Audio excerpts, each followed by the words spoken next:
Çështja e tretë është pasi që ti nuk i bën shirk Allahut, e adhuron vetëm atë, kujdesesh për namazet farze, pastaj bën edhe synete, ja shton edhe nafile tjera, mund të japësh sadak, mund të lexon Kur'an, mund të bën vepra që janë pjesë e asaj që të fusin në xhenet. Shiqo si kompletohet muslimani. Prandaj, në hadithin tjetër të cilin e shënon Imam Ahmedi, Allahu më shiroh, e transmeton Enes ibn Malik, Allahu qoftë i kënaqur me të, thot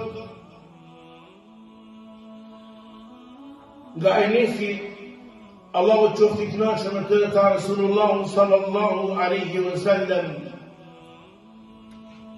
nuk e lut njeriu Allahun 3 herë në ditë që ta fut atë në xhennet, vetëm se xhenneti thot, o Zot, fute në xhennet.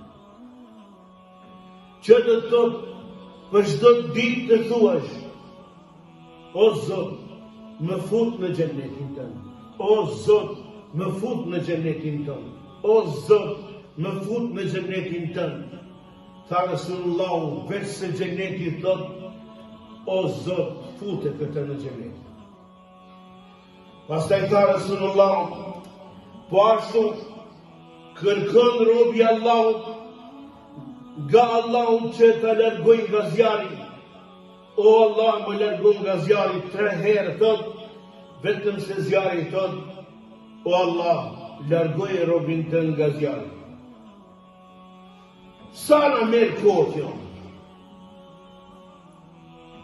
Sa të merr kohë ti të thuash për çdo ditë, nga 3 herë, të futesh në xhennet, të largohesh nga xhenneti. Tha Rasulullah, vetëm se hyn në xhennet dhe largohen nga xhenneti.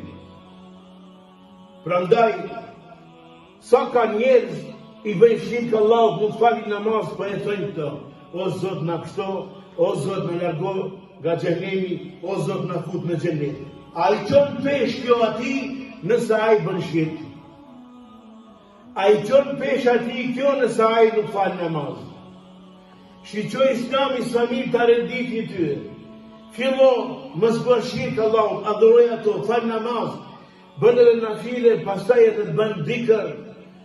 Ka mundësi për hir të asaj që ti ja kushtove 3 herë në ditë, duke të nështru, të futesh në xhenet dhe të largohesh nga zjarri, që t'je çka ka të futesh në xhenet.